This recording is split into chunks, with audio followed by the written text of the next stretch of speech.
Assalamualaikum.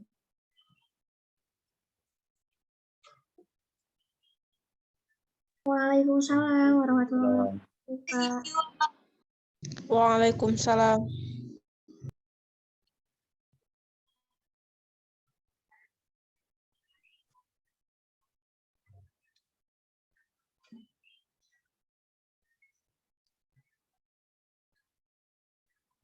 Hostnya siapa?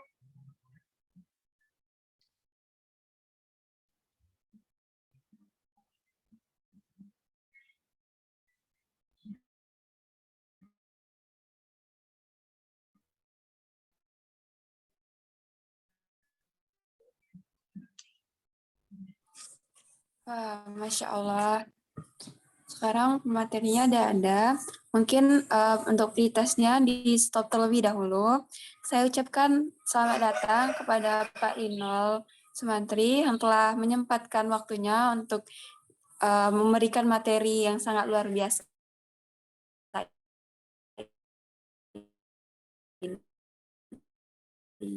Bukan Nur Fadila. Halo Kak Cindy. Halo. Nah, Kak Cindy ini merupakan salah satu badan pengurus harian Fusi Regional Sumatera Bagian Selatan yang alhamdulillah menjabat sebagai Sekretaris Komisariat Lampung. Oke, Kak Cindy, waktu yang diberikan itu 60 menit kepada Oke, sebelumnya terima kasih demikian saya itu. Bismillahirrahmanirrahim. Assalamualaikum warahmatullahi wabarakatuh. Waalaikumsalam warahmatullahi Waalaikumsalam wabarakatuh. warahmatullahi wabarakatuh. Alhamdulillahirabbil alamin wassalatu wassalam ala asrofil anbiya'i wal mursalin sayyidina wa maulana Muhammadin. Bagaimana nih teman-teman, masih pada semangat kan siang ini? Masih.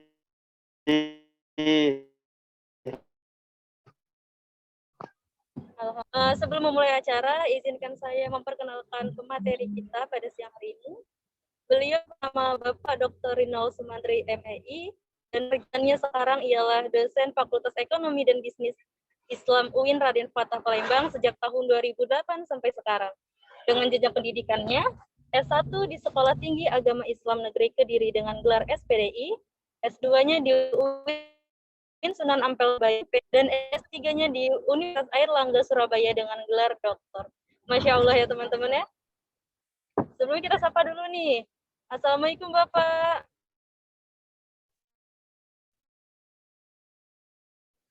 Waalaikumsalam. Waalaikumsalam warahmatullahi Suara saya bisa didengar, Mas Cindy? warahmatullahi wabarakatuh. Bisa. Jelas ya? Jelas. Bapak sehat? Alhamdulillah sehat. Alhamdulillah.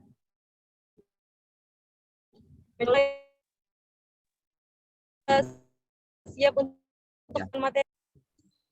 Ya, baik. Jadi teman, materi yang hari ini disampaikan dan materi tersebut itu berjudul ekonomi politik. Untuk para audio memute mikrofonnya selama penyampaian materi, dan kepada Bapak Rinol. Oke, baik. Terima kasih Mbak Cindy Nur Fadilah atas waktunya. Bismillahirrahmanirrahim. Assalamualaikum warahmatullahi wabarakatuh. Waalaikumsalam warahmatullahi wabarakatuh.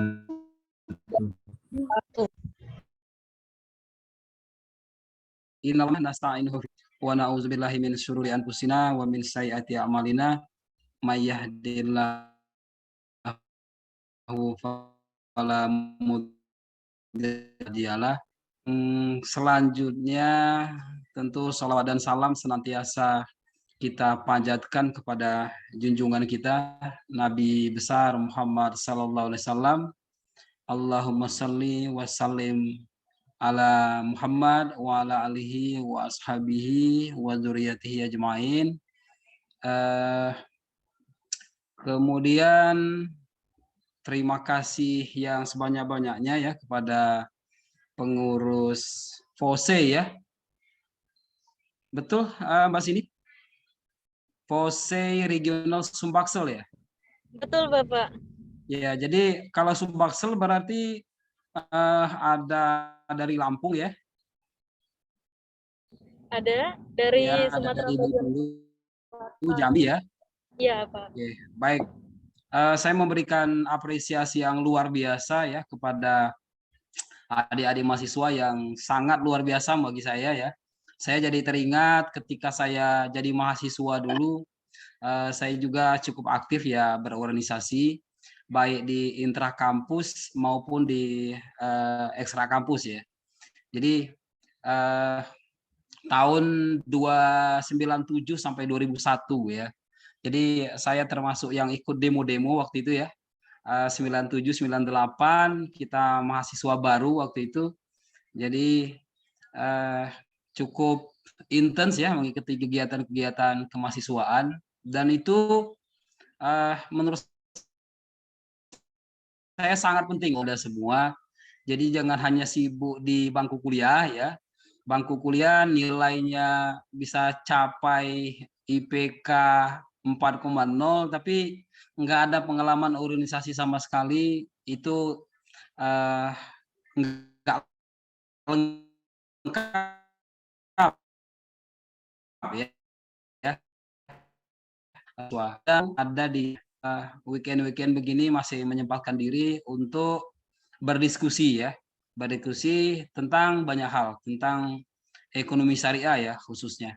Jadi sekali lagi saya memberikan apresiasi yang sangat tinggi, yang sangat besar kepada Anda semua ya yang hadir di sini. Nggak bisa kami sebutkan satu persatu, baik yang ada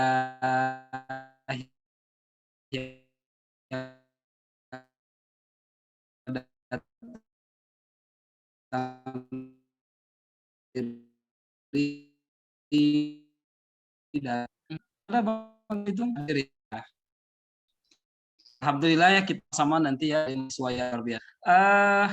Saya di bicara tentang mimik ya. Jadi ini termasuk tema baru ya di dalam kajian-kajian ekonomi dan itu menjadi sangat penting juga untuk kita gaji.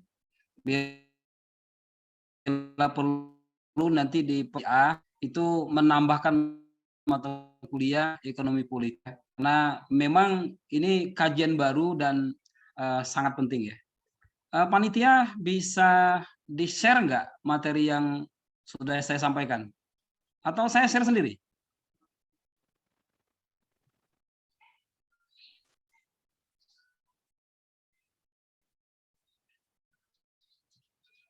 Oke, saya share sendiri saja ya.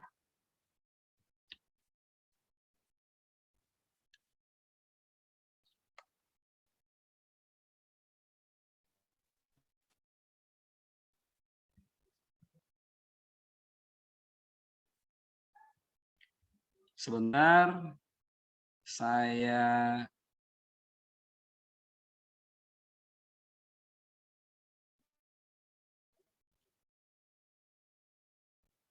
sudah bisa dilihat? Sudah, Pak. Sudah ya, oke baik. Kalau sudah bisa dilihat, saya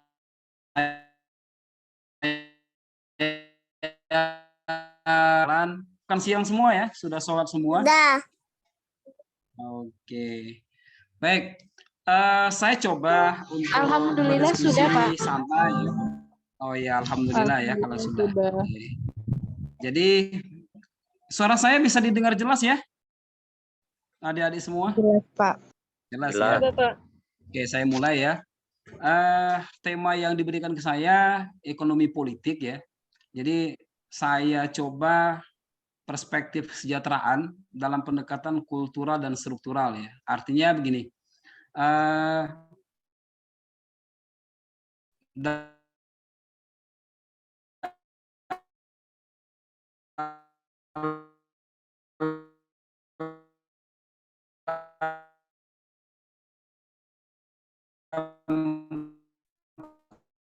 serun ataunya ekonomi pasti tujuannya adalah kesejahteraan. Nah, bagaimana kita memberikan atau strategi ya pendekatan-pendekatan kita bisa lakukan melalui ekonomi politik dengan pendekatan kesejahteraan ini ya ada pendekatan kultural dan struktural ya.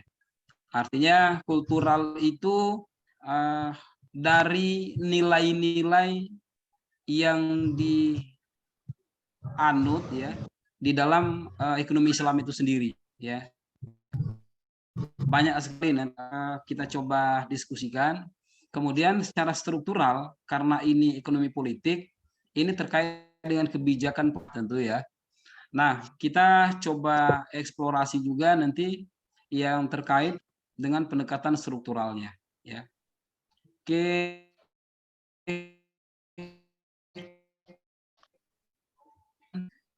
Hadis ya yang diriwayatkan oleh Abu Nuaim ya.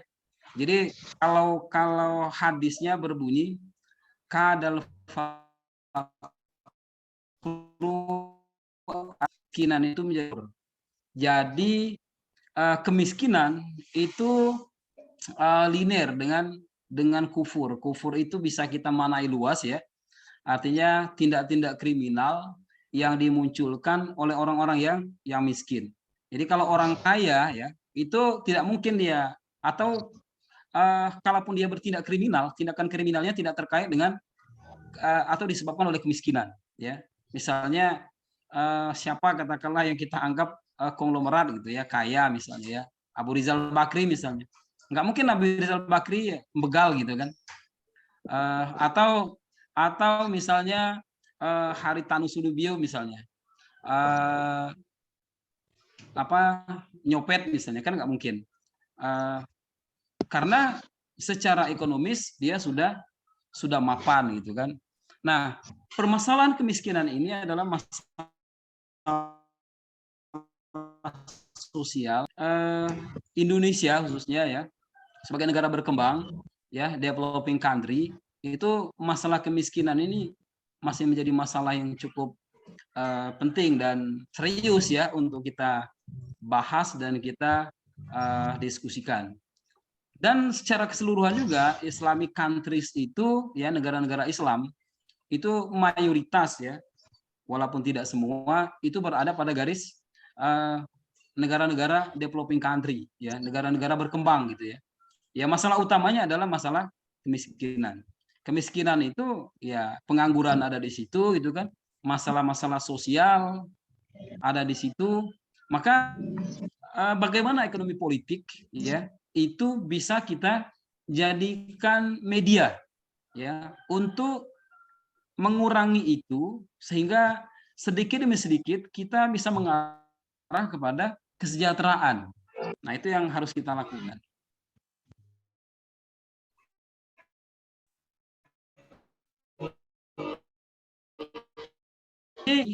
Dia sama ilmu sosial ya. Itu kajian keilmuan tersendiri, politik juga seperti itu. Nah, bagaimana ketika kita combine gitu ya, kita kombinasikan menjadi ekonomi politik. Apa sih yang akan dibahas? Apa yang dikaji gitu kan? Nah, kalau ekonomi bicara tentang dana, tentang duit gitu ya, tentang uang. Politik bicara tentang kebijakan, ya. Nah, dana ini bisa dananya pemerintah, bisa dana dari umat Islam, ya, atau dana dari rakyat. Nah, kalau dana dari umat Islam, karena kita bicara ekonomi Islam, ada Islamic Social Finance gitu ya. Jadi ada keuangan sosial Islam itu ya, di situ ada zakat, ya, di situ ada wakaf, yang potensinya itu setiap tahun dengan dana. Mungkin di situ nanti kita akan lebih banyak kepada pendekatan kulturalnya, secara kultur ya, budayanya. Kemudian politik sebuah negara menunjuk ke salah satu pemerintah ya, kalau kajian ekonomi politik terkait kebijakan. Nah, dana terkait kesehatan ya, bagaimana warga itu sehat semua. Bagaimana pendidikan itu bisa dijangkau oleh seluruh kalangan ya. Nah, sekarang kalau kita lihat banyak sekali sekolah-sekolah yang kita anggap elit ya, kita anggap berkualitas yang diukur dengan bayaran ya. Jadi banyak sekali sekolah-sekolah yang bayarannya tinggi tapi itu tidak bisa diakses oleh semua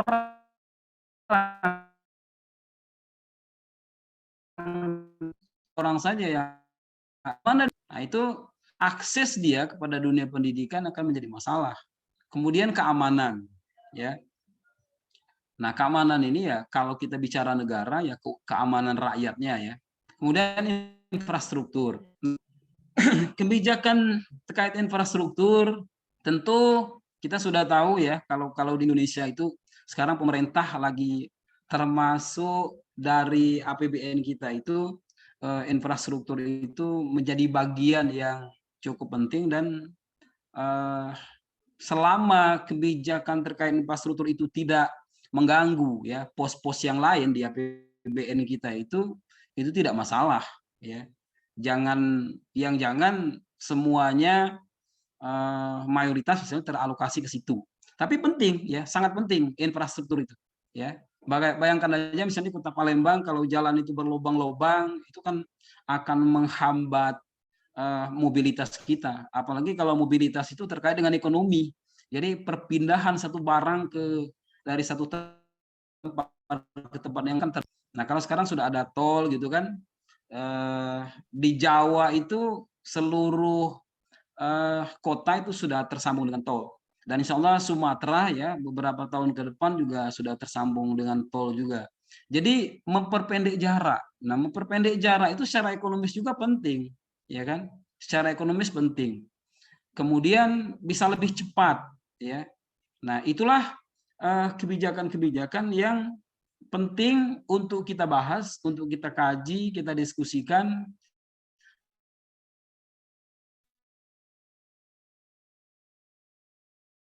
Dalam politik, rakyat mempengaruhi kebijakan. Ya, mekanisme melalui ada itu kan. Kita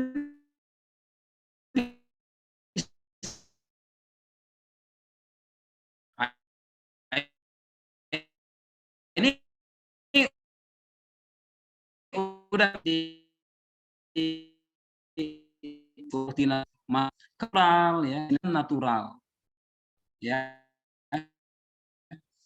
Ini malah baik secara struktural ya,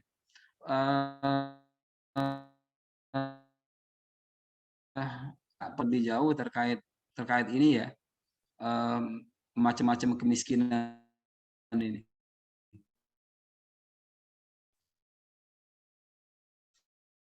Tapi kita hadapi. Nah, apa pangkalnya kemiskinan itu?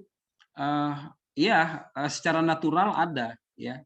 Artinya letak geografis sebuah kawasan itu juga akan menentukan. Ya, kalau kita bicara perbankan syariah misalnya ada gula ada semut, nggak mungkin perbankan syariah itu akan ekspansi kalau di suatu tempat itu kehidupan ekonominya nggak bagus, ya.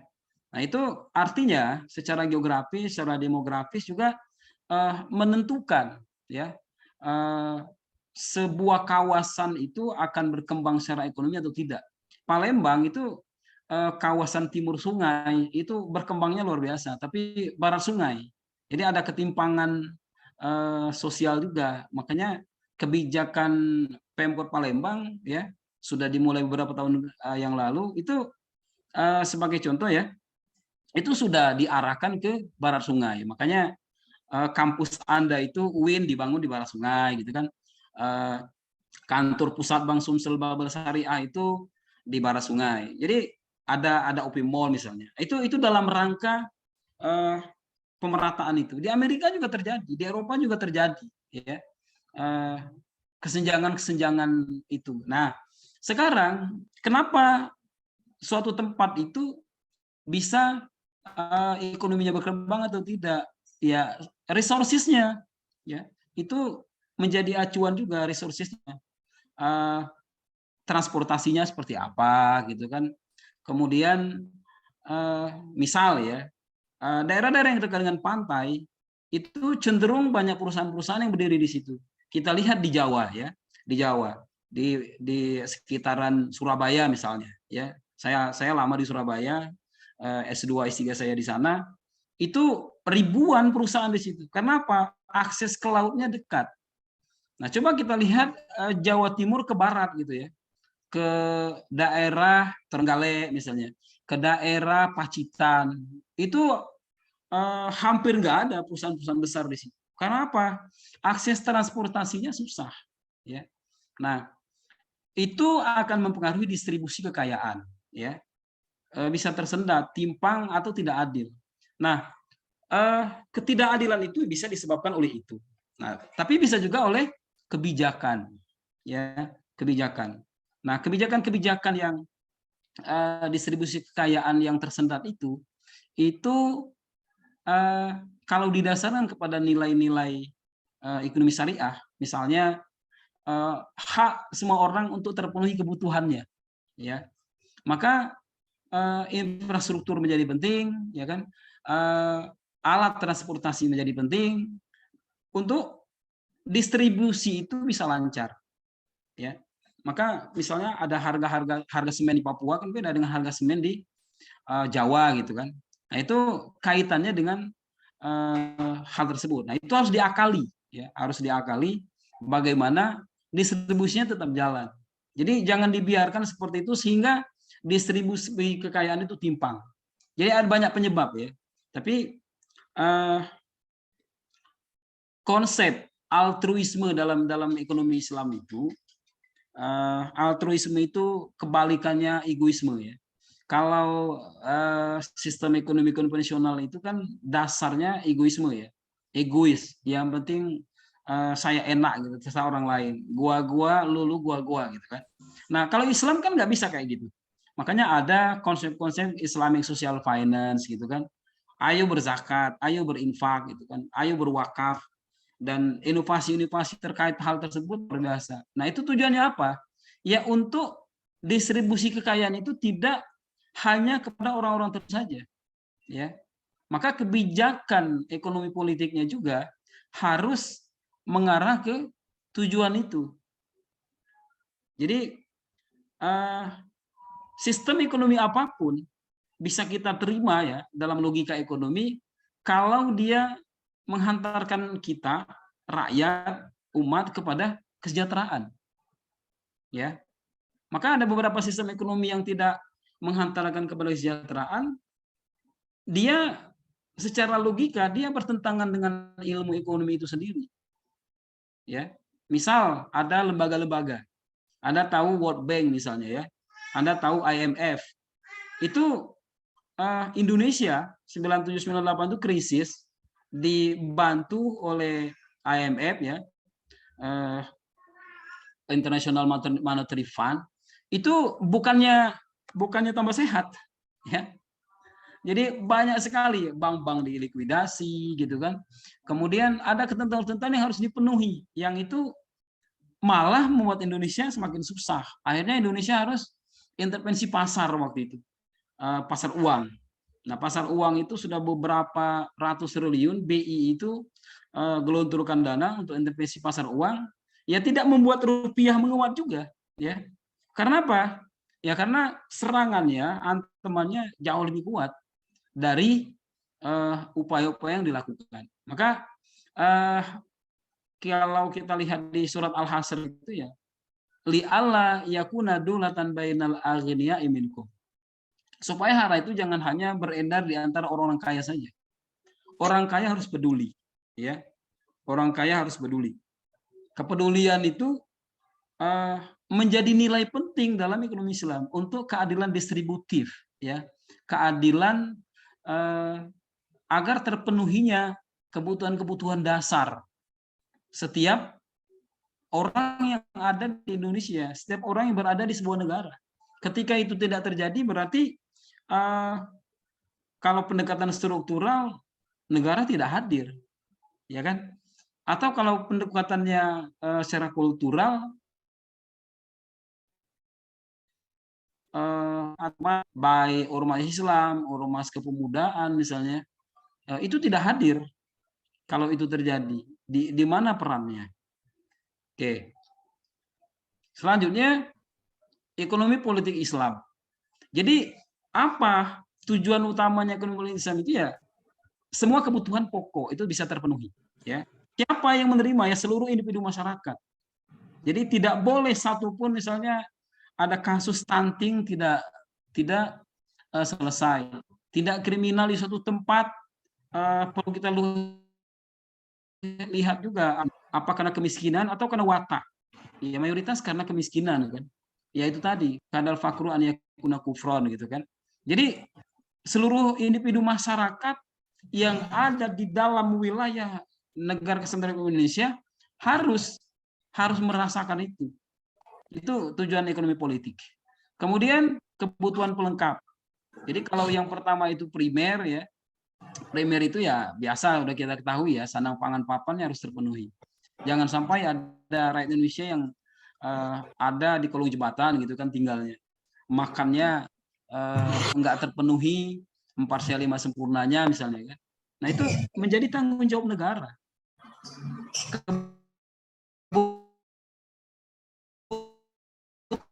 Kebutuhan pelengkap lifestyle ya. Lifestyle itu gini, kalau handphone misalnya itu alat komunikasi teleponan bisa SMS ya sudah itu terpenuhi kebutuhan dasarnya. Nah, kalau Anda mau fitur-fitur yang lain ya Anda mau video call ya kan, akses berbagai berita di handphone, Anda mau mobile banking, Anda mau internet banking dan lain sebagainya, itu sudah masuk ke sekunder ya, tersier.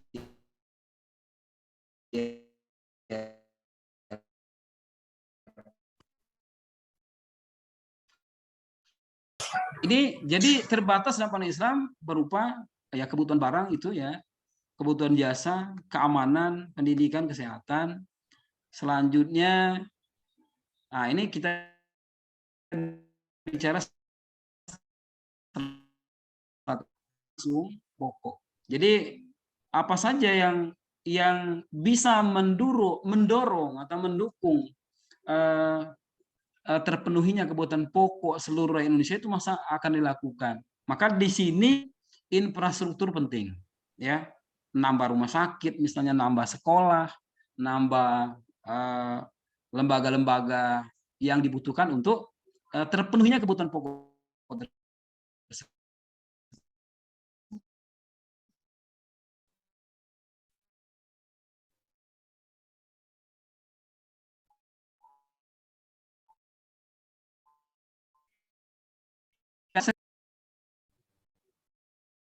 Apa? Oke, kita lanjutkan ya.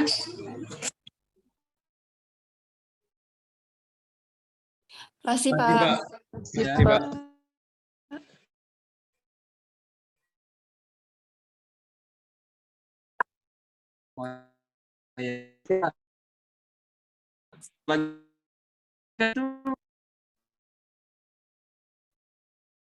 Islam itu ya. Nah, yang menjadi masalah ini sekarang. Indonesia itu penduduknya 270 juta lebih. Harus ada lapangan kerja kan? Harus ada lapangan kerja biar bisa kerja. Dan kerjanya juga bagaimana ahlian. Itu yang harus disediakan, itu yang harus dilakukan juga dalam kebijakan-kebijakan yang dilakukan oleh pemerintah. Banyak pengangguran itu menimbulkan masalah besar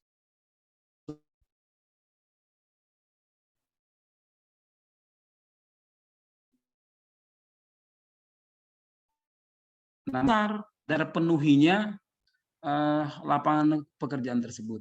Jadi kalau kita hitung ya, angkatan kerja tiap tahun itu kan belasan juta ya. Artinya alumni perguruan tinggi, harapan tenaga kerjanya itu nggak sampai separuhnya. Itu tiap-tiap tahun. Nah ini menjadi masalah. Apa yang harus dilakukan oleh negara? Nanti kita kaji ada materi terkait tersebut. Penyediaan lapangan kerja, ya kerja setidak variabel, kemudian subsidi baitul mal, yaitu tadi Islamic riba. Nah ini terkait kewajiban bekerja ya, saya kira tidak usah kita terlalu bahas lagi, sering kita dengar ini. Bahkan kalau yang masih mahasiswa sangat sering kita dengar surat Al-Jumu'ah itu ya.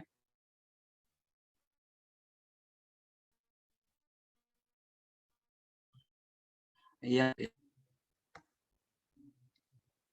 Nah, dorongan untuk kerja juga seperti itu. Jadi lebih mulia kita bekerja ya. Al-yadul ulya khairun minal yadi sufla. Ya. Jadi tangan yang itu lebih di bawah. Tangan di bawah itu yang minta. Kalau tangan di atas ya bekerja, kita menciptakan lapangan pekerjaan gitu kan. Akhirnya kita berkontribusi untuk menciptakan lapangan pekerjaan. Kita berkontribusi untuk merekrut pekerja. Kalau kita berpikir untuk bahwa itu lebih mulia, menjadi tangan di atas itu lebih mulia. Kemudian menghapus dosa, pasti ya. Kemudian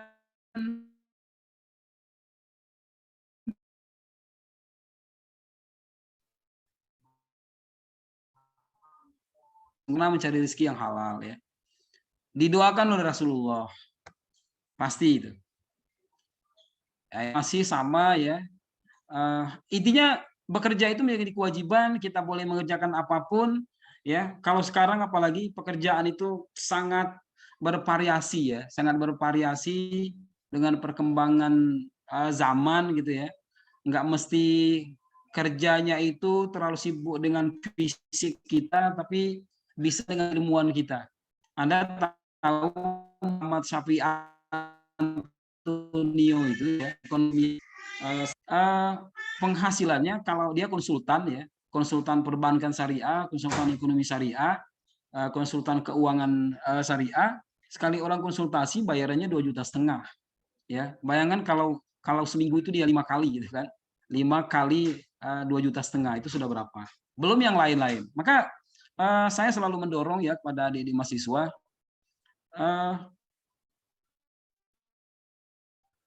Anda sekarang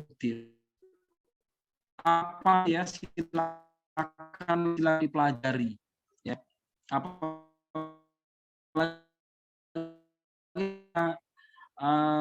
bisa Anda lakukan. Ada orang yang mempunyai penghasilan yang sangat besar masih mahasiswa. Anda mau jadi YouTuber silakan ya. Yang penting tugas Anda sekarang belajar. Belajar. Jangan mikirkan yang lain. Apapun yang mendukung Anda untuk menjadi lebih baik, menjadi lebih berilmu pengetahuan, lakukan. Apapun yang menghalangi Anda untuk menjaju, ya tinggalkan. Ya, silakan maknai sendiri. Oke. Nah, penyediaan lapangan kerja itu kewajiban negara. Jadi kalau kita bicara ekonomi politik, ya, negara wajib sediakan lapangan pekerjaan. Bagaimanapun caranya, ya. Maka apa yang harus dilakukan oleh negara? Ya, Anda tahu nggak sumber APBN terbesar kita dari mana sumbernya? Dari doriba ya, dari pajak, ya.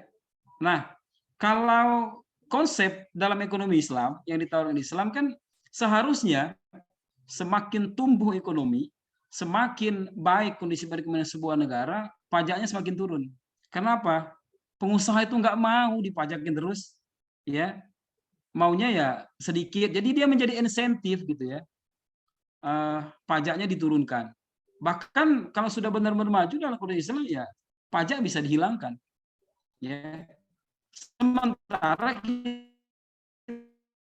kita kebalikannya. Nah, artinya APBN kita itu mayoritas masih pajak. Ya, bukan berarti kita menyalahkan orang pajak, mereka juga bekerja keras ya untuk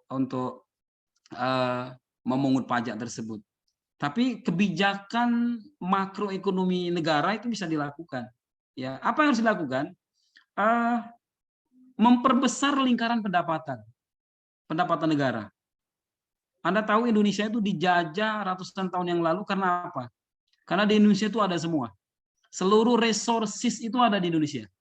Ya. Artinya bagaimana kita memaksimalkan pendapatan negara dari sumber daya alam kita. Ya, kalau misalnya kontraknya dengan asing tidak memaksimalkan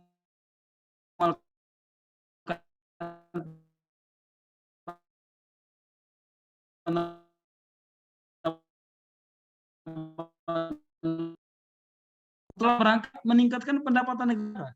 Jadi kalau pendapatan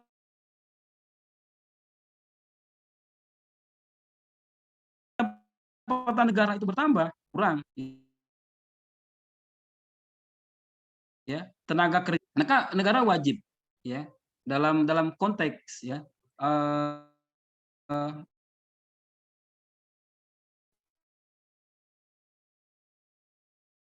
ekonomi ya kondisi ekonomi sebuah negara bagus. Kalau tidak bagus ya bagaimana ciptakan lapangan pekerjaan?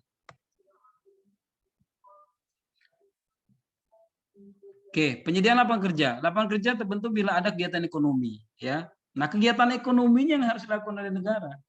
Ya, kegiatan ekonomi itu ya di situ ada produksi gitu kan. Kemudian membutuhkan tenaga, ada bahan baku itu bisa dari para petani, dari nelayan, dari para pengusaha, kemudian dirubah jadi input menjadi output. Raw material itu membutuhkan proses produksi, nah itu butuh tenaga kerja. Jadi harus ada kegiatan ekonomi. Kegiatan ekonomi terjadi bila uang beredar, ya kan?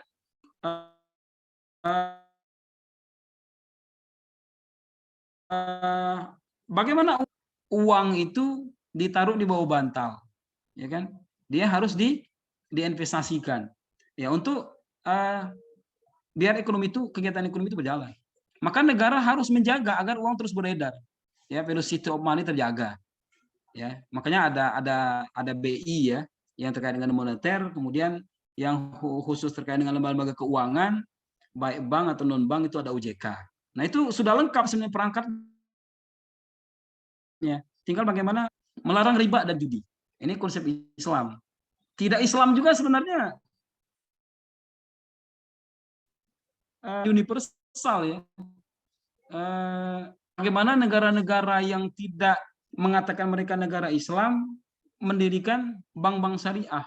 Mereka berkonsultasi dengan ekonomi Muslim tentang ekonomi.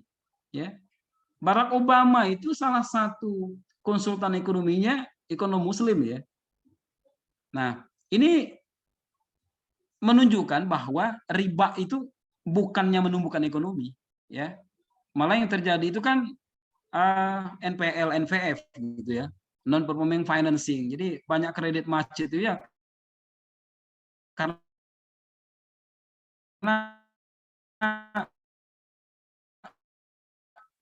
melarang penimbunan uang.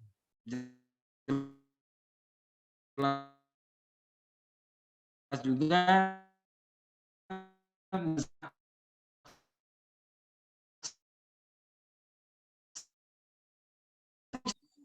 usulkan dari masyarakat usulannya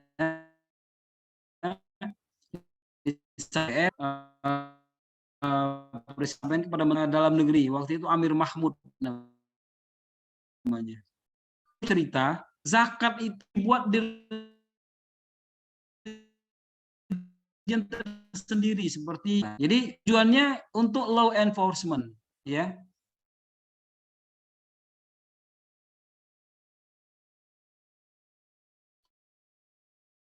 Law enforcement itu, jadi orang bayar zakat itu kalau nggak bayar zakat dipaksa gitu loh oleh negara. Memang kita kedua, memang mayoritas Muslim, tapi kedua ya urusan seperti diurus sendiri oleh agama gitu ya. Artinya ada ormas-ormas diurus oleh umat Islam sendirilah ya, terkait zakat.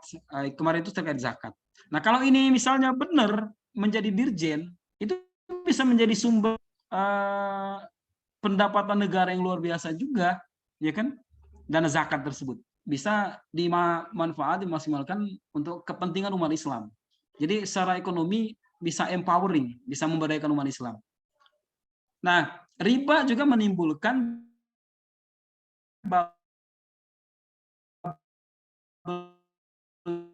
ekonomi, melanggengkan kesenjangan pendapatan. Jadi orang kaya semakin kaya, miskin semakin miskin. Ya karena sistem itu. Selanjutnya, nah ini kewajiban Baitul Mal, ya Baitul Mal itu Departemen Keuangan lah ya kalau sekarang. Nah ini termasuk kajian di ekonomi politik Islam ya. Jadi karena kita ngomong ekonomi politik ya saya sampaikan ya tawaran dari konsep ekonomi Islam itu seperti apa. Ya, jadi Baitul Mal itu ya dananya ya itu tadi. Jadi Islamic Social Finance lah ya. Ke-17 slide selanjutnya ini Doriba. Doriba ini pajak saat normal krisis. Ini konsepnya dulu ya pada zaman Nabi. Jadi Baitul Mal itu sumber dananya kan zakat, wakaf, pokoknya ziswaf lah. Nah, ketika ini krisis boleh ambil pajak. Kewajiban seluruh kaum muslimin yang berkelebihan harta. Ditarik sebatas kebutuhan. Ya. Beda nilai dasarnya ya. Anda kalau pengusaha, Anda mau dipajaki 15% atau dipajaki 5% kalau Anda pengusaha? Kira-kira milih mana? Tentu yang 5% gitu kan, sebagai insentif. Ya, karena pengusaha itu ya mau untung juga. Kemudian keuntungannya kan tuh bayar gaji gitu kan.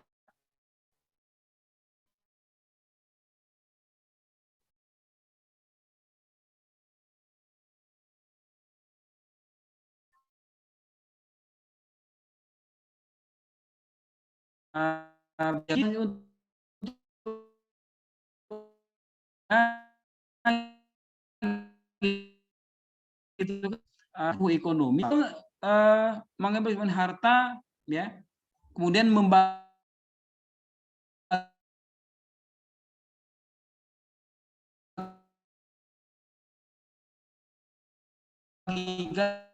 kepada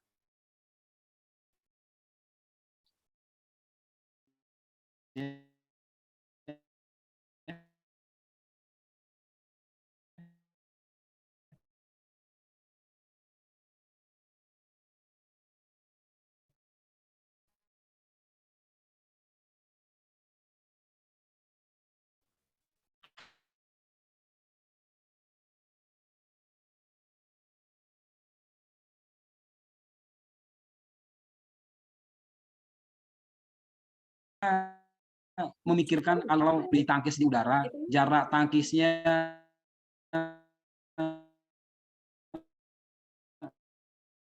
kalau Anda itu bisa ditembak di udara. Jangan sampai ditangkisnya udah sampai di PKB baru ditangkis gitu. 50 sih ke orang untuk seminggu. Cukup lah, Kak. Nah, ini jaminan kesehatan ya. Nah, jaminan kesehatan ini juga penting ya. Intinya kesehatan tanggung jawab siapa? Tanggung jawab negara. Jadi kalau ada stunting, ada masalah-masalah terkait dengan kesehatan rakyatnya, pemerintah harus tanggung jawab. Ya. Apalagi seperti kemarin COVID-19 ya, ada vaksin, ada macam-macam ya. Nanti kita diskusikan. Jaminan pendidikan. Nah ini sudah kita bahas juga tadi ya. intinya pendidikan itu hak seluruh rakyat Indonesia, ya. Jadi jangan dibuat kasta-kasta ini oleh pemerintah ya, oleh pemerintah apa ya? Kalau swasta ya bisa diatur juga. Jangan akses kepada pendidikan itu hanya dinikmati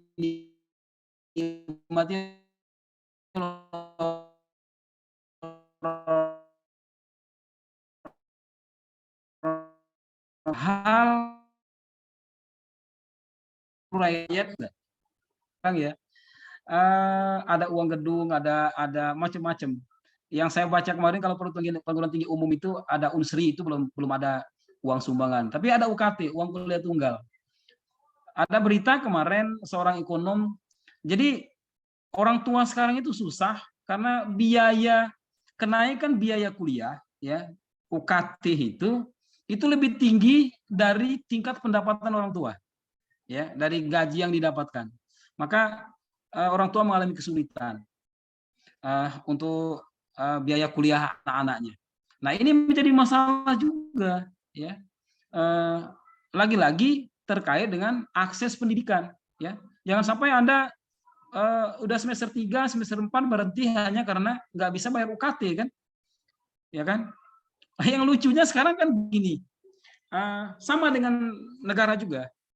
Kalau APBN itu sumber utamanya lebih 70% dari pajak. Nah, perguruan tinggi sekarang pendapatan terbesarnya adalah UKT. Nah, ini kan lucu kan? Bisa nggak selain UKT? Maka itu tidak terlepas karena kebijakan BLU ya, artinya Badan Layanan Umum, status kampus-kampus kita itu sudah badan umum. Nah, itu harus segera ditingkatkan ke entrepreneurship university. Jadi menjadi kampus-kampus yang mencetak, yang berbisnis juga, nggak apa-apa. Ya. Harvard Business School itu bisnisnya kemana-mana, ada konsultannya, ada ilmuwan-ilmuwannya, itu mendapatkan penghasilan. Ya. Biar uang kuliah itu nggak terlalu tinggi. Oke, yang terakhir, nah, jadi tujuannya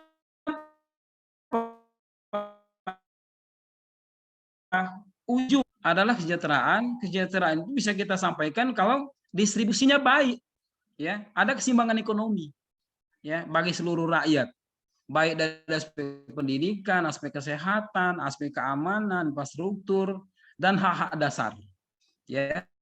Pada saat dalam masyarakat terpenuhi kebutuhan rakyat.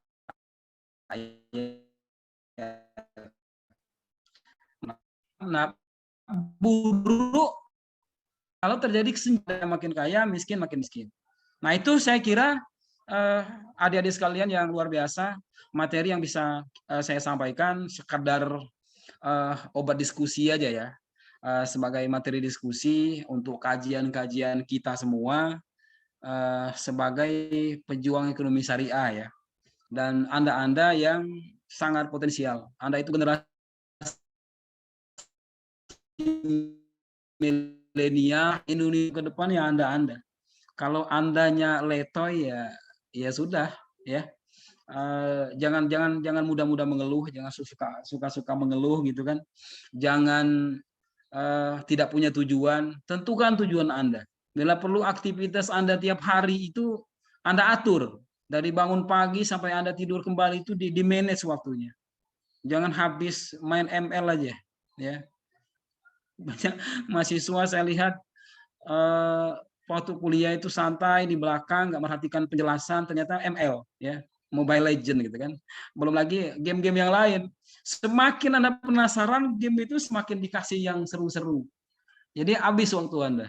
Banyak orang yang lupa makan, lupa sholat, ya, lupa belajar hanya karena game. Baik, saya kira itu Mbak Cindy dan adik-adik semua yang luar biasa. Sekedar materi singkat yang bisa saya sampaikan. Terima kasih. Wassalamualaikum warahmatullahi wabarakatuh. Waalaikumsalam warahmatullahi wabarakatuh. Waalaikumsalam. Waalaikumsalam warahmatullahi wabarakatuh. Oke, slide-nya saya tutup aja ya. Kalau mau berdiskusi silakan ya. Mau yang kalau bisa saya jawab gitu kan. Kalau nanti ada dari adik-adik sendiri yang bisa jawab, silakan dijawab. Karena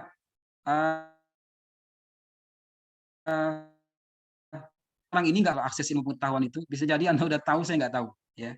Makanya temanya diskusi. Oke, silakan saya kembalikan kepada MC-nya, kepada moderatornya. Mbak Cindy?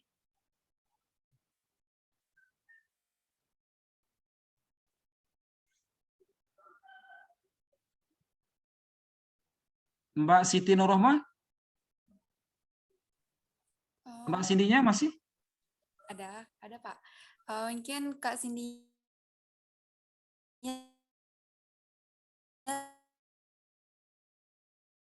tadi lagi ada di jalan, Oh terkendala ya. sini.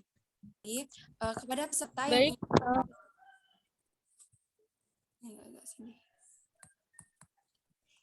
Oke, lanjut. Untuk peserta yang ingin bertanya, dipersilahkan.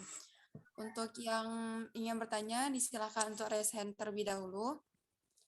Mungkin ini ada Kak Zamiko yang telah raise hand. Oke, Kak Zamiko, dipersilahkan, Kak.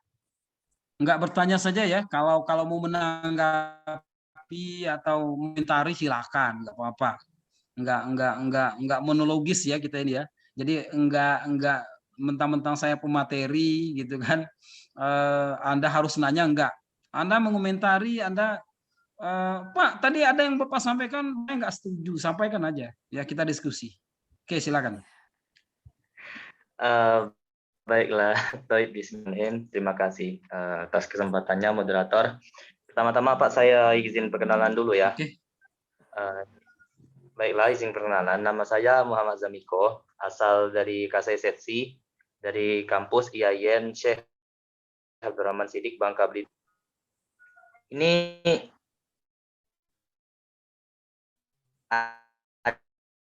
ada kalimat yang dari atas, yaitu yang kaya semakin kaya dan yang miskin semakin miskin. Nah, setelah mendengar dari kalimat tersebut, ada satu faktor yang terlewatkan di pikiran saya, yaitu korupsi, Pak. Apa tuh? Nah, yaitu korupsi, Pak, yang terlintas di pikiran saya. Nah, ini korupsi kan merupakan salah satu faktor juga kan yang menjadi penghambat perkembangan negara kita, negara Indonesia ini kalau dari segi ekonomi politiknya. Nah,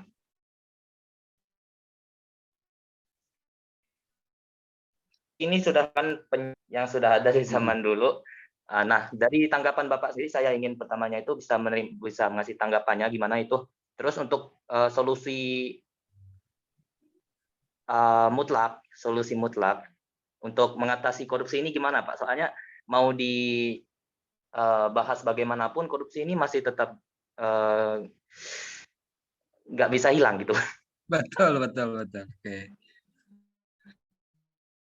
Kita jawab dulu ya. Mungkin nanti ya kalau yang lain mau kasih pendapat nggak apa-apa ya, silakan ya.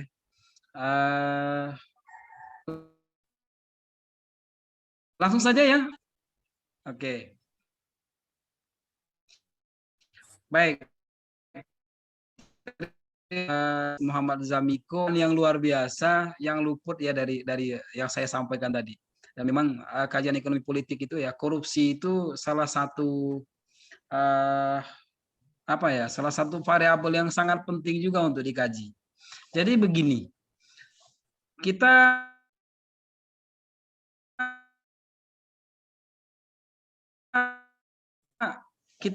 lihat dulu siapa yang korupsi, ya kan?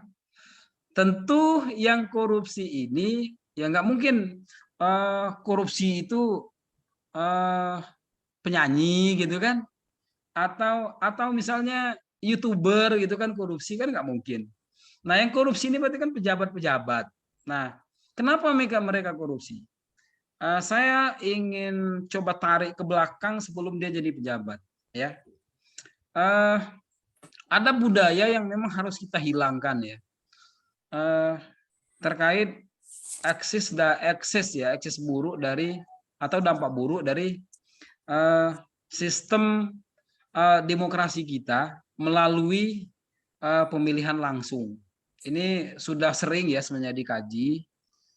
Salah satu penyebabnya ketika ada seorang calon bupati, misalnya calon gubernur, calon wali kota, ketika dia mau calon, ya kan, karena sistem politiknya atau sistem penjaringannya harus melalui partai, gitu kan.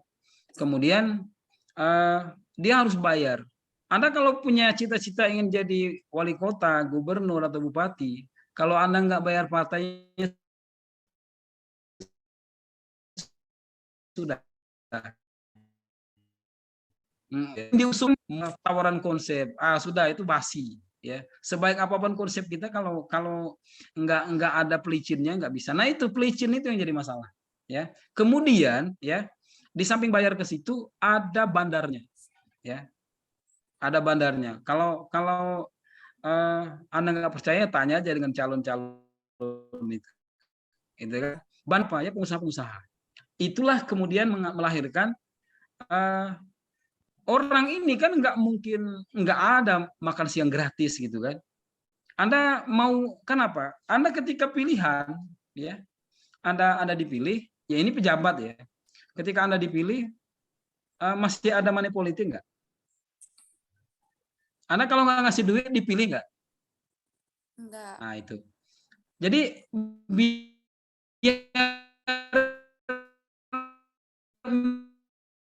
biar dipilih para gubernur saja di Sumatera Selatan misalnya, rata-rata gubernur lah 50 sampai 100 miliar. Ada memang calon-calon itu dari gaji dia, dari usaha dia punya uang sekian banyak.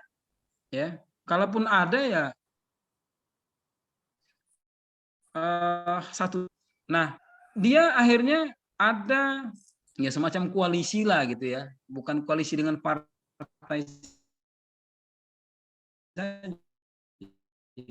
dengan dibantulah dengan dana ini sekian miliar, ini sekian miliar, ini sekian miliar, itu harus dikembalikan, ya kan? Harus dikembalikan. Kalau nggak dikembalikan, ya nggak mungkin lah pengusaha mau kasih uang untuk para pejabat itu. Jadi dari level paling bawah sampai ke level presiden juga seperti itu. Ya. Ya harus kita sebenarnya kalau kita mau solusi. Ya. Jadi itu dipilih oleh DPR, gitu kan? Apa nggak demokratis? Kan sudah dipilih masing-masing anggota itu sudah dipilih oleh rakyat. Artinya mereka sudah jadi wakil gitu, termasuk wakil suara gitu kan. Nah, jadi waktu pilihan ya dikarantina aja semua, gitu kan? Handphone pilih. Kalau mau lobby-lobby silahkan gitu kan. Tapi nggak akan ada lobby-lobby duit gitu kan. Nah itu yang menjadi sumber salah satu ya, Mas Muhammad Zaniko. Akhirnya jangankan mau jadi apa, mau jadi gubernur, wali kota gitu kan, itu sudah biasa. Menjadi pejabat-pejabat di lingkungan kementerian saja, kita nggak usah sebut kementeriannya gitu kan. Itu di belakang meja itu, ya. Nah kalau udah jadi, ya kan, kalau udah jadi kan udah modal banyak tadi, ya kan. Saya misalnya mau jadi kepala dinas, ya. Atau mau jadi pejabat apa, ya, nggak mungkin istilah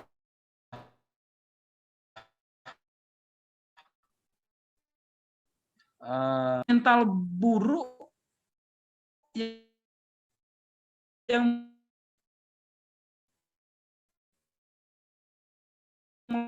melahirkan bangkit ya. Ya kita sama-sama pikirkan solusinya ya. Kalau solusinya itu satu, menurut saya solusinya ya sistem seperti itu dihilangkan. Kemudian hukuman yang tegas. KPK itu benar-benar diberdayakan. Dia punya akses yang luar biasa. Kan dia kan termasuk, KPK itu termasuk salah satu ekstra apa namanya, badan atau lembaga yang mempunyai ekstra apa ya, ekstra crime gitu ya. Jadi itu kan kejahatan ekstra gitu ya, setara terorisme gitu kan korupsi. Jadi silakan dia punya akses apa namanya, sadap gitu kan, sadap seluruh handphone mereka. Kemudian ketegasan, ya tegas. Siapapun mau gubernur, mau menteri, mau siapa ya, kalau melakukan korupsi ya tangkap. Kalau di Jepang kan ada budaya malu gitu kan, malu yang mengundurkan diri kalau melakukan kesalahan. Kemarin Anda tahu di Inggris ya, Johnson itu ya, Perdana Menteri Inggris mengundurkan diri. Karena apa? Ya karena dia merasa sudah nggak dipercaya orang, nggak mampu, ya sudah mundur. Di Jepang gitu. Maka orang malu kalau nggak sanggup, atau Anda sudah tahu ada hanya jadi masalah gitu kan, korupsi misalnya, ya mundur. Jadi itu yang lebih baik. Nah, kemudian itu harus ditanamkan bahwa uang itu bukan segala-galanya, ya. Jadi uang nggak ada uang nggak licin gitu kan, nah itu buruk itu semacam. Jadi kita cari sumber masalahnya gitu. Siapa yang korupsi, kemudian hukum, ya. Hukum itu kalau Nabi pernah mengatakan kalau Siti Aisyah yang mencuri laqata'tu yadaha, itu kata Nabi, saya potong tangannya. Jadi penegakan hukum yang tidak pandang bulu siapapun, ya, melanggar hukum sesuai dengan aturan yang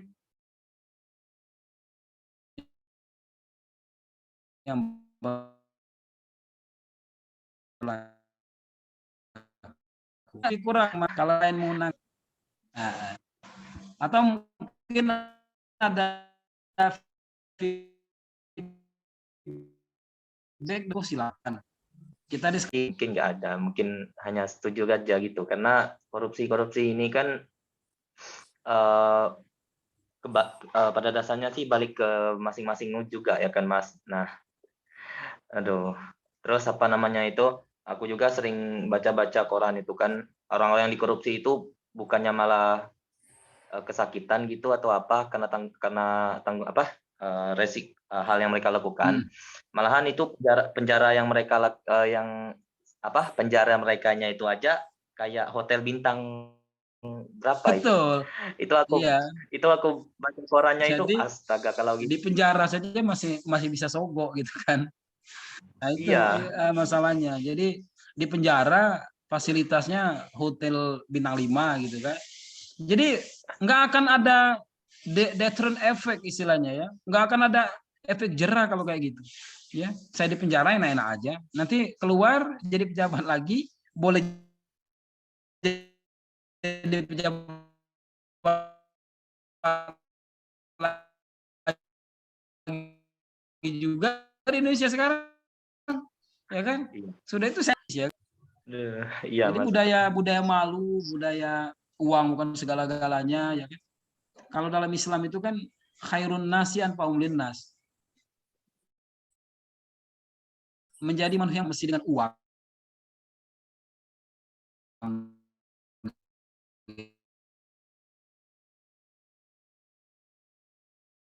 Gitu kan. Dibantu oleh yang kena kasus. Ya gimana nggak menyelamatkan gitu kan. Gimana nggak menyelamatkan. Maka tindakan-tindakan semacam itu seharusnya memang benar-benar dihilangkan ya. Nabi saja bayangkan kalau Siti Aisyah itu mencuri, Nabi saya potong tangannya. Jadi ada kata-kata dalam bahasa Arab itu laqata'tu yadaha. Jadi saya potong tangannya.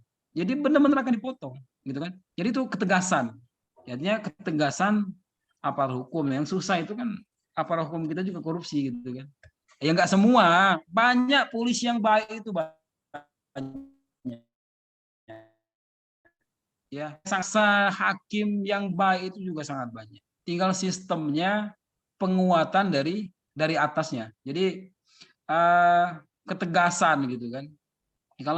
Kalau misalnya ya gitu kan, top leader kita mengatakan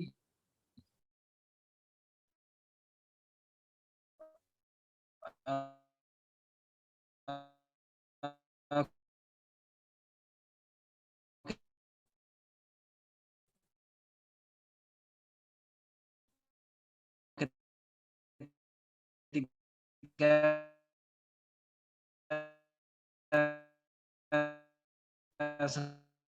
seseorang dituju jadi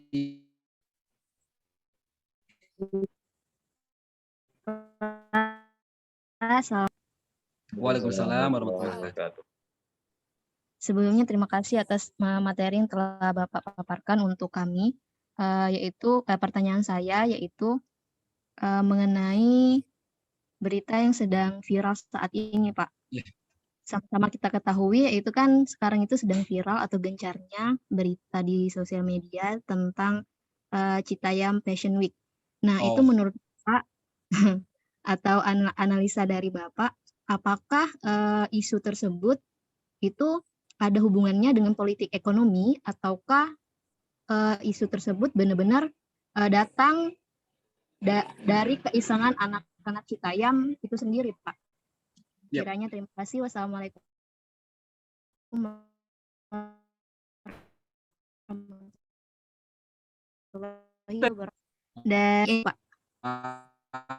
Ya ini curup dibuat curup Fashion Week nanti ya. Ya. Jadi Citayam Fashion apa tadi?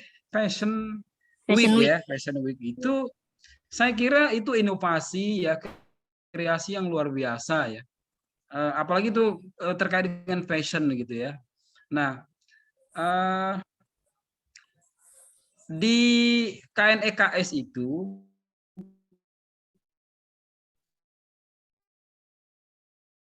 komite dan kajian itu fashion gitu ya, terkait dengan pakaian ya. Itu nanti akan masuk ke dalam ada prodi nanti yang diusulkan itu prodi industri halal.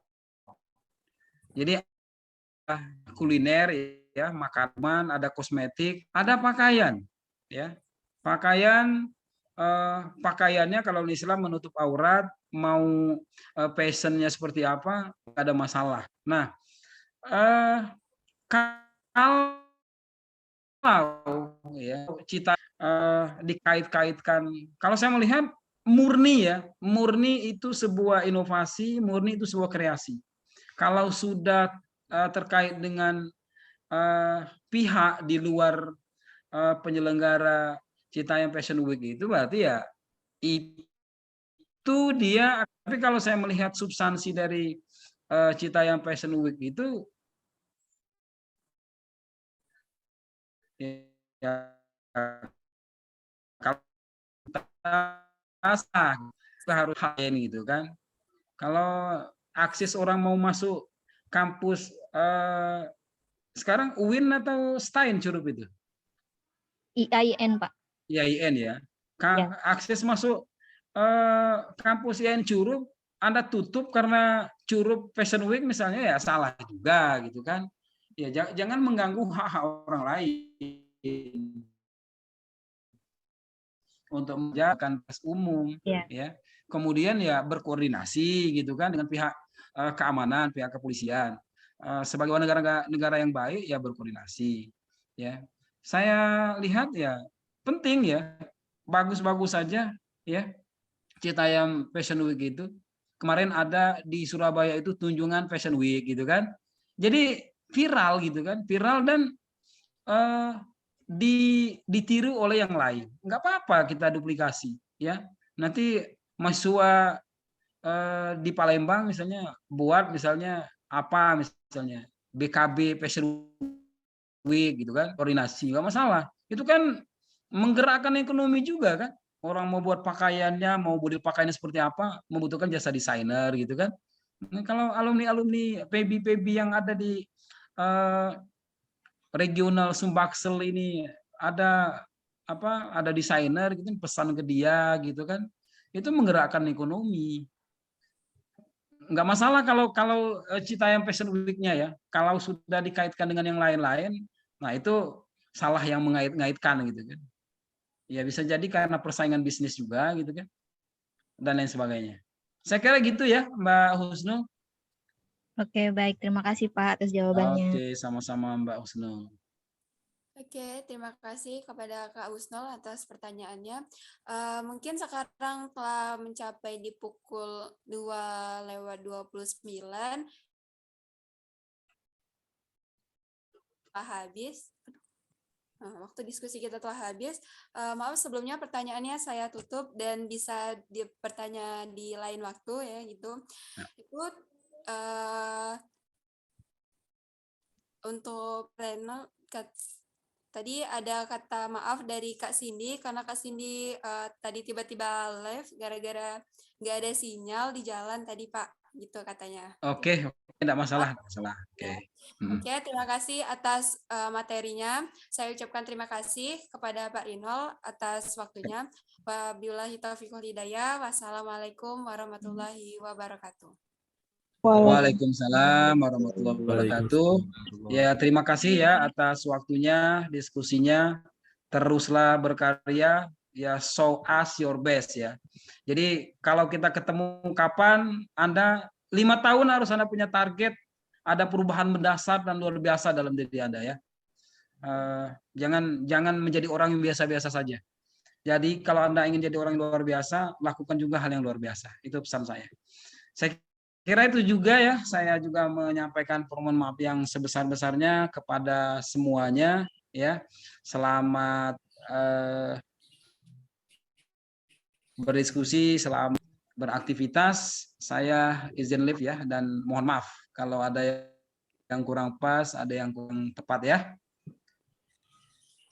Terima kasih atas Ya. materi dan mas.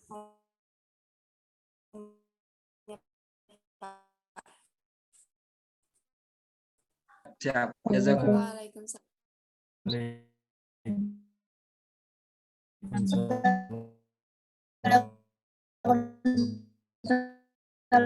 Ini materi kedua ini kayaknya banyak banget yang ingin bertanya sampai waktunya nggak cukup. Mungkin pertampung bisa dipertanyakan lagi untuk materi besok gitu.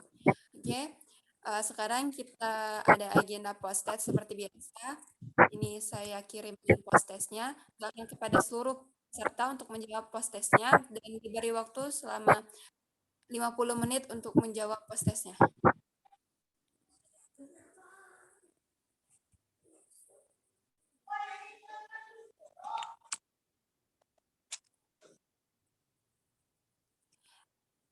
Baik, link post-test telah saya kirim pada seluruh peserta.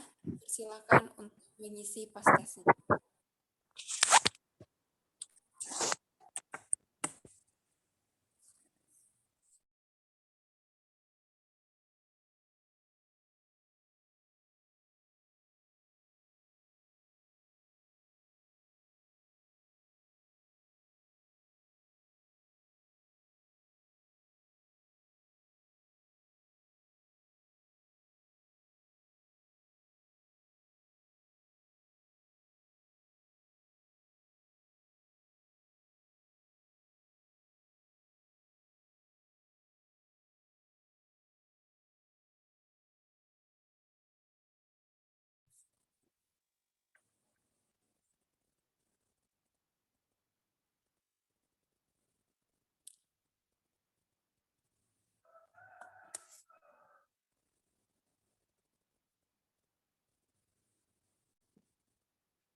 Baik, untuk link itu telah diperbaiki, telah dikirim oleh Kak Rizky.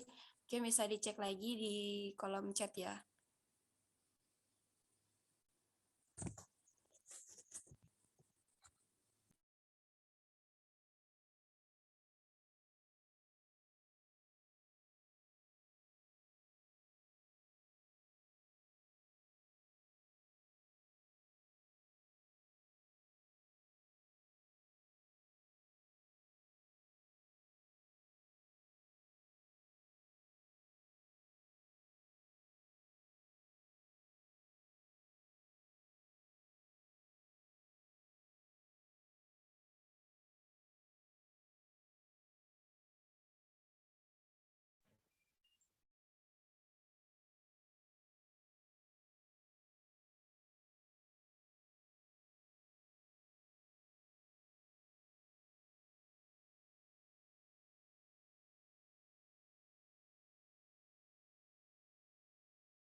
Baik, sembari menunggu peserta menjawab pos-tesnya, diingatkan bahwa besok kita masih ada kegiatan, itu masih ada satu materi lagi, dan besok ada FGD. Dan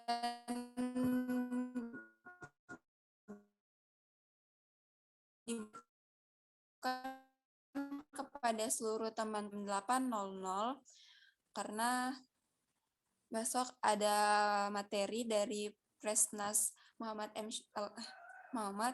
M. Syauqi Al-Ghifari tentang pentingnya pembentukan sumber daya inovasi dalam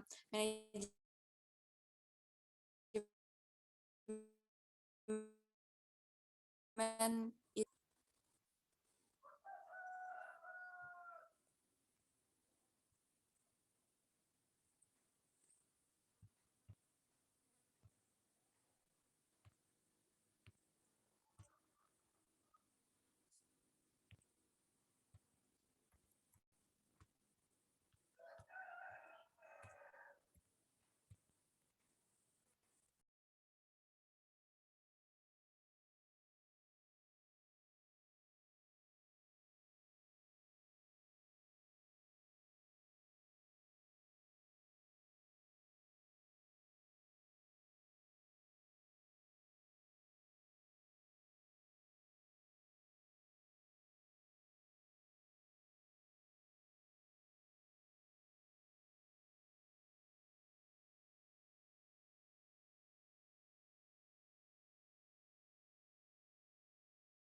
Asalkan ikhlas di hati menuju jannah ilahi Rabbi, kami sadari jalan ini kan penuh onak dan duri, aral menghadang dan kezaliman yang akan kami hadapi.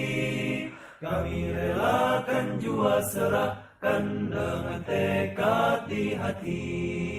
Jasad ini, darah ini, sepenuh ridho di hati.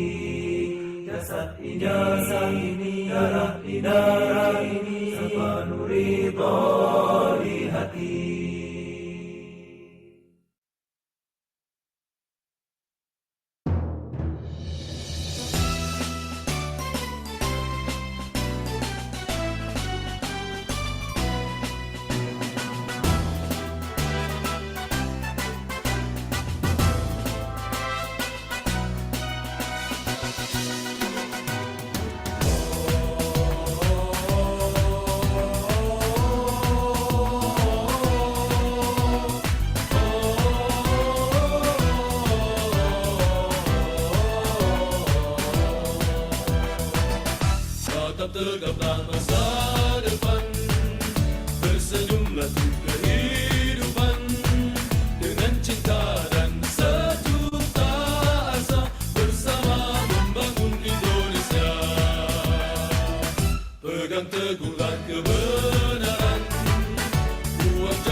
Tinggal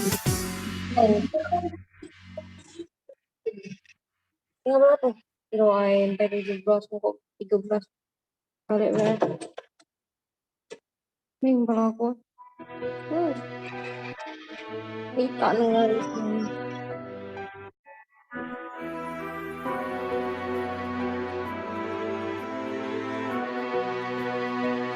Di mana dirimu, wahai jiwa-jiwa haroki, rindukan hadirmu, kembali bersatu. Di mana dirimu, wahai jiwa-jiwa haroki, bergerak langkahmu, kembali bersatu.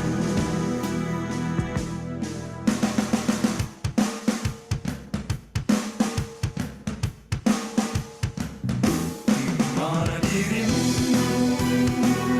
wahai jiwa-jiwa haroki, rindukan hadirmu, kembali bersatu.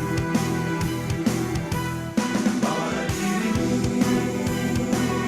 wahai jiwa-jiwa haroki, bergerak langkahmu, kembali bersatu.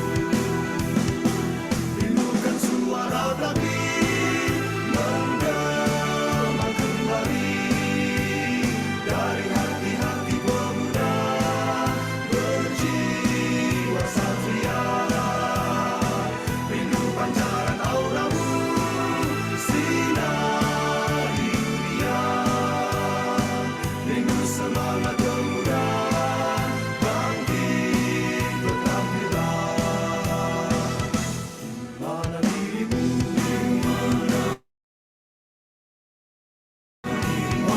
jiwa-jiwa hati rindukan bersatu. Mana dirimu, wahai jiwa-jiwa haroki, bergerak langkahmu, kembali bersatu.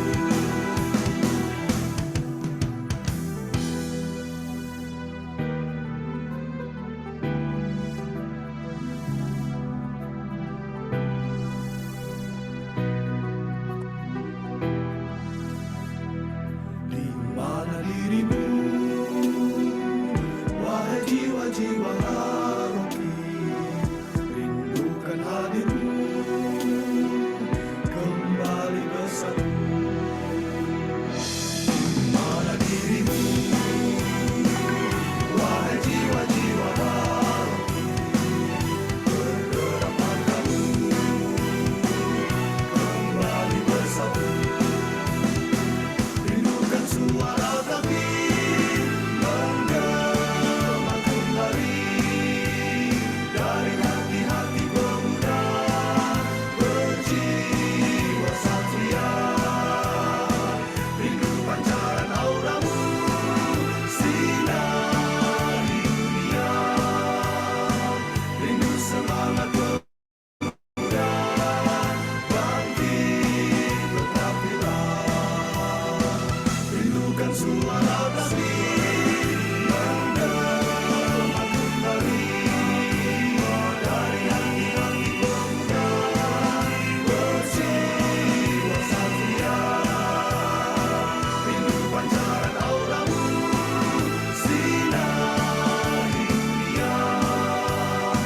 Rindu semangat pemuda bangkit bertampillah. Rindu semangat pemuda bangkit bertampillah.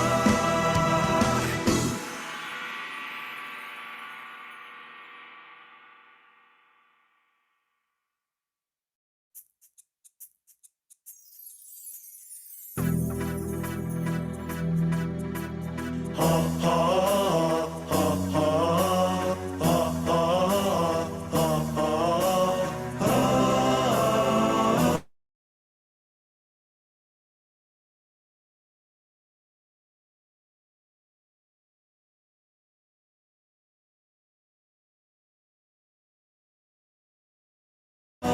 Bisa panjimu, kibarkan, kibarkan, kibarkan tinggi, tinggikan, ingatnya meraih kemenangan. Generasi-generasi penerus, lanjutkanlah dakwah takkan terputus. Generasi-generasi pilihan, berjuanglah di pundakmu harapan. Generasi-generasi penerus, lanjutkanlah dakwah takkan terputus. Generasi-generasi pilihan, berjuanglah di pundakmu harapan. Tegak langkahmu, tegakkan, tegakkan, kuat tekadmu, kuatkan, kuatkan, rapatkanlah barisan. Kibar panjimu, kibarkan, kibarkan, kibarkan tinggi, tinggikan, tinggikan, hingga tiba saatnya meraih kemenangan. Generasi-generasi penerus, lanjutkanlah dakwah takkan terputus. Generasi-generasi pilihan, berjuanglah di pundakmu harapan. Generasi-generasi penerus, lanjutkanlah dakwah takkan terputus. Generasi-generasi pilihan, berjuanglah di pundakmu harapan.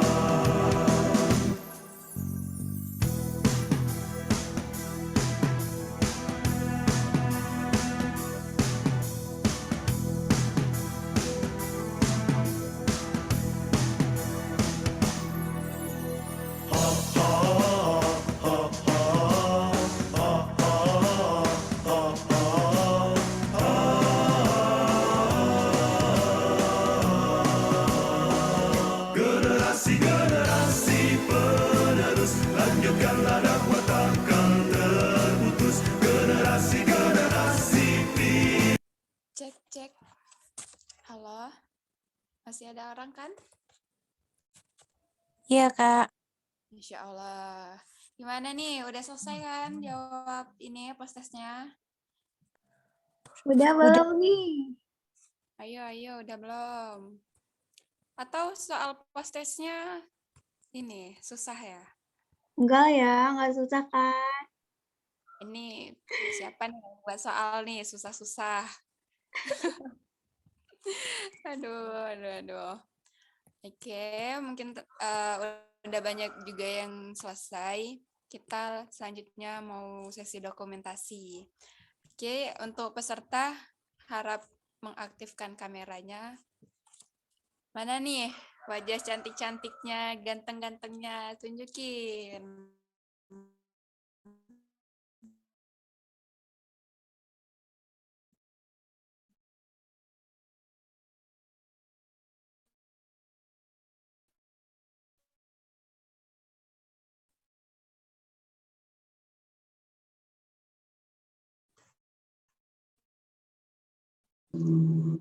Mau sesi dokumentasi.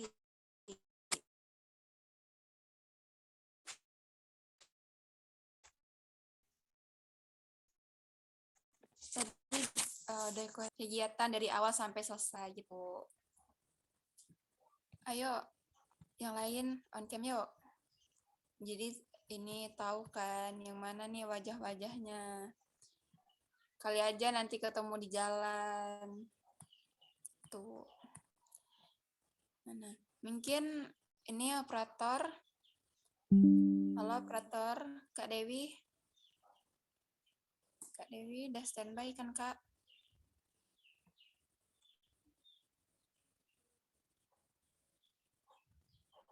Jaringannya susah. Kalau ya udah kalau yang susah sinyal nggak apa-apa. Nah, yuk sesi dokumentasi. Siti hitung ya biar kompak. Gaya formal dulu nggak sih? Ya udah yuk. 1, 2, 3.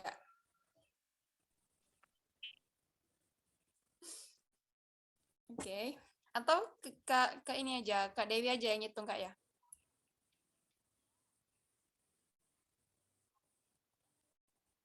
Gimana, Kak? Mau Kak Dewi aja, ya udah lanjut aja ya. Oke. Harmoni berdampaknya mana nih tangannya? Harmoni berdampak. Oke. 1, 2, 3. Oke, mungkin udah cukup. Sekali lagi nggak? Gaya bebas nih kali ini. Oke. 1, 2, 3. Dah. Mungkin cukup untuk sesi doksi. Saya ucapkan terima kasih banyak untuk seluruh peserta dan panitia yang masih standby sampai pukul jam 3 sore ini. Mungkin banyak kegiatan yang mereka demi join ke Zoom kali ini banyak. Kita tutup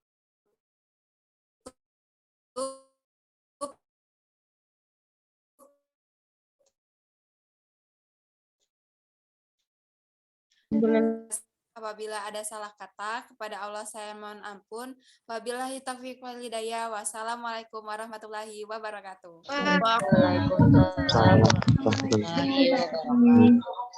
Jangan lupa join Zoom teman-teman semua.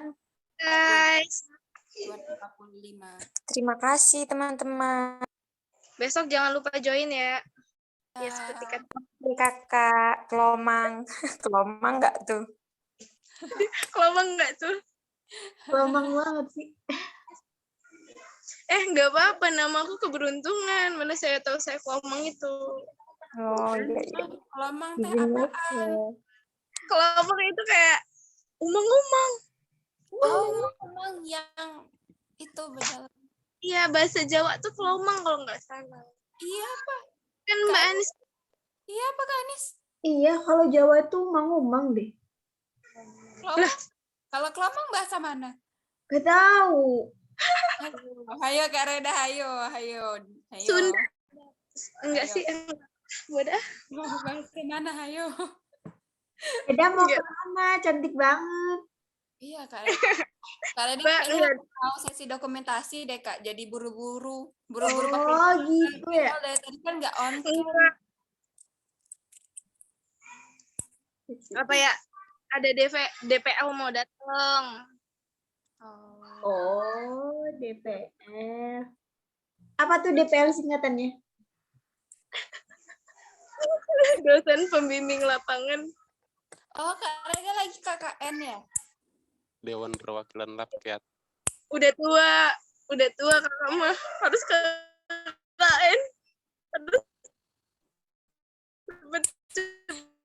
Bisa Jadi nggak bilang kalau kakak lagi. Iya, kakak nggak bilang. Harus ini, KKN, harus izin. Yang apa namanya? Ini simulasi berumah tangga ya? Allahu Akbar. Allah. Kemarin Ini baca di ini. Oh, katanya KKN itu semi ini berumah tangga katanya gitu. Kalau sekelompok sama Ayang. Kita masih di record. Tolong matiin recordnya. Oh iya. Iya, malu. Maaf. Iya, nanti mau diupload ke YouTube lagi.